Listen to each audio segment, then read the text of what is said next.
Today I'm going to be giving you the ultimate guide to fuller looking hair for those of you who really struggle with getting volume or styling your thin or very fine hair. And guess who I brought into the studio to model for us? It's Jenn. It's Jenn. You may recognize Jenn from the fine haircut video, or you may recognize her from the other fine hairstyling video I did. I just know that whenever Jenn comes into the studio, the videos tend to go viral. You guys love her. You just love her, and so do I. She has very relatable hair texture, and we just love that here. We don't only want to showcase supermodels with supermodel hair. We want to showcase women with all different types of textures and densities and colors and all the things. So Jenn is someone that you guys can relate to, and I'm so happy that she is back on the channel. I told her this morning not to style her hair, so this is what she looks like straight out of bed. As you can see, Jenn's individual hair strand diameter is very fine and her density is thin to medium. She has a lot less hair in the front of her head, especially around the temples, and a bit more towards the back, which is very common. If you have this pattern of growth, I see it literally all the time, including on myself. I have much finer hair at the front, so it is very, very normal.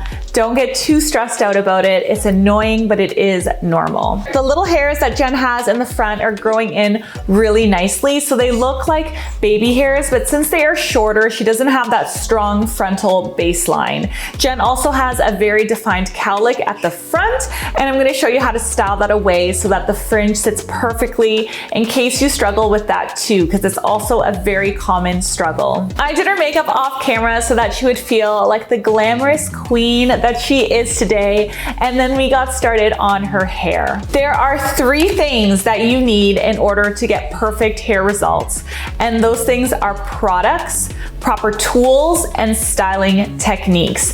I am super thankful that this video is sponsored by Keratin today, because I love their products and I use them all the time to get the hair results that I want, not only on myself but also on my clients. So thank you to Keratin for supporting the channel, allowing me to make content for you, and also for just making some really amazing products that work super well. All right, let's get started. When you are working with fine hair, you need to style from the clean and wet stage. This is super important. It is very difficult to get really amazing results on hair that is fine if you start with dry hair. This type of hair gets weighed down very easily and can be super challenging to manipulate when it's dry already. So you really do need to start with it wet to be able to get the shape that you want. So let's wash Jenn's hair first. If you want maximum volume in your style, every single product that you use, including when you are shampooing and conditioning, needs to be geared towards getting thickness and density in the hair. The first product that I'm going to use is from Keratin's freshening line, and it is the shampoo and the conditioner. This shampoo is specifically designed to stimulate hair growth and prevent hair loss during your wash routine. It has keratin and biotin, as well as key oils for hair growth like argan, rosemary, and peppermint. Now,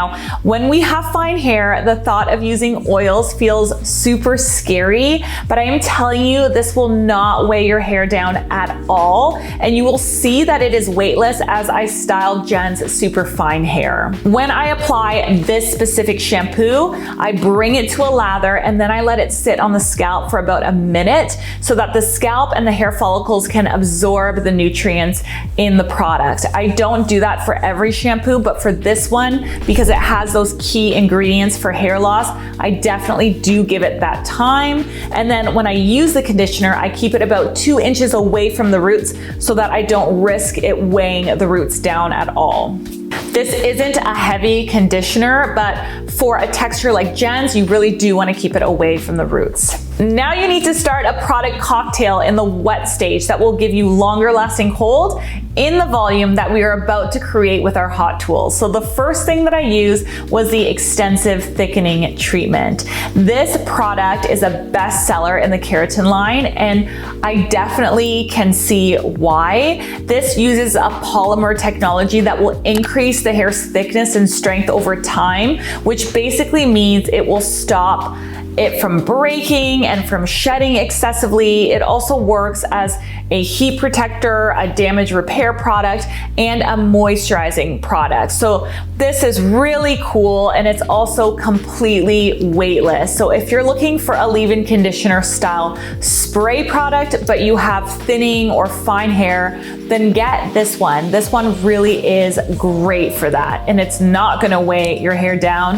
It's actually gonna do the exact opposite. It's gonna thicken those strands up. Next, I wanna amp up the volume in the roots. So I'm gonna use my root volumizer. The formulation of this is also interesting and unique to other root volume products that I've used in the past because it has a natural sugar starch which coats each strand, making it look fuller, but it also has lemon and witch hazel extract, which dissolves excess oil and helps extend the time between washes.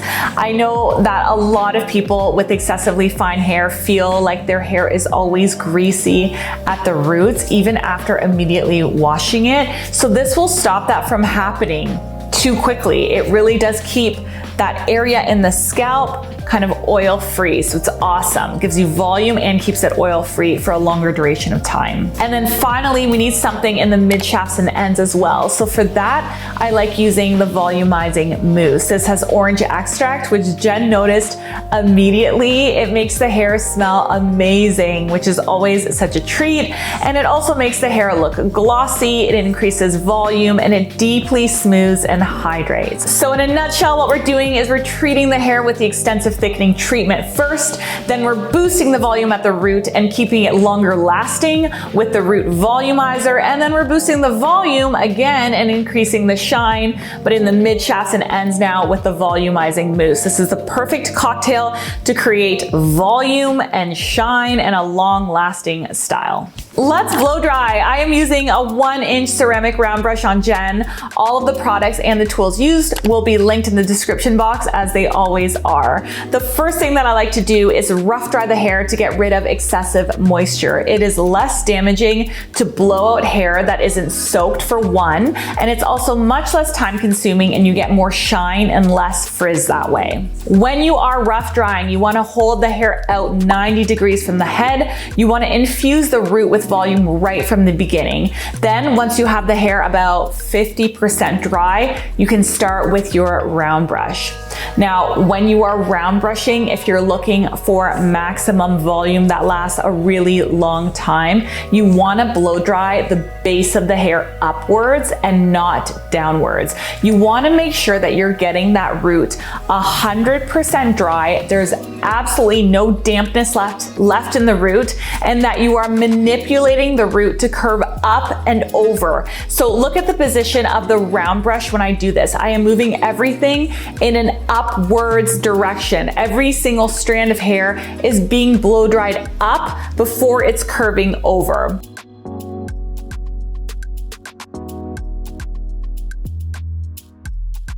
When I get to the very top of the head, instead of blow drying in a part line, I blow dry that entire top mohawk section backwards, really exaggerating the movement of my brush. I am not even blow drying up 90 degrees from the head here. I am actually blow drying forward to get that huge lift at the front where it really counts. So we're giving it even more lift than we would if we were doing a 90-degree up blow dry and over.